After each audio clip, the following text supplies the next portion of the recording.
If you're new here, before anything else begins, before the story gently unfolds, take just a quiet second. No ruse. No pressure. Just a pause. And in that small pause, if you feel like stories like this deserve a place in your life, press that subscribe button. It may seem like nothing more than a tiny click, something easy to ignore, but to this space, to this channel, it means something deeper. It tells us that quiet stories still matter, that not everything has to be loud to be meaningful. And if, at any point, something in this story reaches you in a way you didn't expect, if a sentence lingers a little longer than usual, don't forget to leave a like. Because your support doesn't just grow a channel, it allows stories like this, soft, honest, and human, to keep finding their way into the world. Now, I need one more thing from you. Lower the noise around you. Put your phone face down if you can. Let the outside world wait. Just for a little while. And promise yourself something simple. Don't skip ahead. This is not a fast story. There are no sudden twists meant to shock you. No dramatic betrayals. No shouting in the rain. No grand moments crafted for applause. This story doesn't shout. It whispers. And sometimes, the quietest whispers carry the heaviest truths. This is the story of Elena, a woman who once believed she understood love so completely that she stopped checking if it was still there, until one ordinary Thursday reminded her of everything she had slowly, quietly forgotten. Elena used to believe something very simple, that love, real love, was sacred, not perfect, not cinematic, not the kind of love you see in movies where everything burns bright and loud, but sacred. To her, love wasn't about grand gestures. It wasn't about roses arriving at the office, or expensive dinners under golden lights, or dramatic confessions that echoed into the night. No. To Elena, love lived somewhere quieter than that. It lived in the spaces between moments, in the way two people could sit together, without needing to fill the silence, in the private jokes that made no sense to anyone else, in the gentle habit of a hand finding yours under a table, without thinking, in the way someone chose you, not just on your best days, but especially on your worst ones, on the days when you felt small, tired, uncertain, invisible. She believed a home wasn't built from walls, furniture, or carefully chosen colors. It was built from presence, from attention, from the quiet decision to keep showing up for each other. And for a long time, she had that. Her husband, David, hadn't always been distant. There was a time when he was more than just her partner. He was her closest friend. Back in the early days of their marriage, they lived in a small apartment that most people would have called cramped. But to them, it felt like a world of its own. The kitchen was too small for two people to move comfortably. The bedroom barely fit their furniture. The pipes made strange noises at night, like the house was trying to speak. But none of it mattered, because they laughed.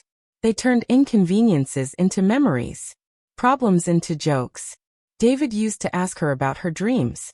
Not casually, not as a passing question. He asked, and he listened. He remembered. He remembered the small things, the details that most people forget. He remembered that she was afraid of thunderstorms because as a child, she once got lost during one. He remembered her quiet desire to learn painting, and her fear that she wasn't good enough. He remembered the name of her childhood dog. He remembered her stories, her thoughts, her silences. He remembered her. And when she spoke, he looked at her. Not at his phone. Not at a screen. Not at anything else. Just her. And that made all the difference. But time has a way of changing things. Not all at once. Not loudly. Not in a way you can point to and say, that's when it happened. It changes slowly, quietly, almost invisibly. Years passed. Life expanded. Responsibilities multiplied. Their small apartment turned into a larger house. The floors were polished. The furniture matched. The air often carried the soft scent of vanilla candles in the evening. From the outside, everything looked perfect. But sometimes, perfection hides a different kind of emptiness. Because somewhere along the way, something began to fade. Not with a fight. Not with betrayal. Not with a moment of breaking. But like daylight slowly slipping into evening. So gradual. You don't notice until it's dark. David wasn't a bad man. He wasn't cruel. He wasn't unfaithful. He didn't raise his voice. He didn't create chaos. He simply became absent. His world grew louder with emails, deadlines, late-night calls, responsibilities that never seemed to end. And in the middle of all that noise, Elena became quieter in his life. Not intentionally, not maliciously, just gradually. And she would later realize something painful. Absence can hurt more than anger. Their conversations changed. They became practical, efficient, transactional. Did you pay the bill? What should we eat tonight? Don't forget your appointment. They still spoke, but they no longer connected. There were no arguments, no slam doors, no dramatic ultimatums, just a silence that looked normal. And that kind of silence is the hardest to explain, because from the outside, everything seems fine. And when everything looks fine, no one believes you when you say it hurts. Most evenings, Elena found herself sitting by the kitchen window, watching the world move, streetlights flickering softly through the trees, cars passing, strangers walking their dogs, life continuing, without asking permission. And she would sit there, feeling like she was watching everything from a distance. Sometimes she imagined something small, something simple, what it would feel like, just for a moment, to have David's full attention again, to have him look at her the way he once did, with curiosity, with warmth, with interest. But reality was colder. He came home tired, distracted, already halfway somewhere else. He would kiss her forehead without thinking, set his phone down, pick it up again, and continue typing, even while sitting next to her. And slowly, painfully, Elena forgot what it felt like to be seen, not admired, not appreciated, seen. And there is a difference. To be admired is to be observed. To be seen is to be understood. And understanding had quietly left their home. That Thursday didn't arrive with meaning. It didn't announce itself. It didn't carry anything special. It was just another day. But sometimes, ordinary days carry the deepest turning points. After a long stretch of routine, after weeks of polite conversations, after months of quiet loneliness, she kept telling herself didn't matter. Something inside Elena changed. Not dramatically, not emotionally, but quietly. She became tired. Not the kind of tired that sleep fixes, but the kind that comes from holding everything together, while feeling like no one is holding you. She stood in the kitchen, hands resting against the cool surface of the counter. The house was clean, everything in its place, the air filled with that familiar vanilla scent. And yet, she felt like she couldn't breathe. I just need air, she whispered. Not escape, not rebellion, not anything drastic, just air. And for the first time in a long time, she listened to herself. She booked a massage, a small decision, something she would have once dismissed as unnecessary. Self-care had always felt indulgent to her, like something people with fewer responsibilities could afford. But that day felt different. The spa was quiet, tucked inside an old building on a calm street. Nothing flashy, nothing loud, just a simple sign.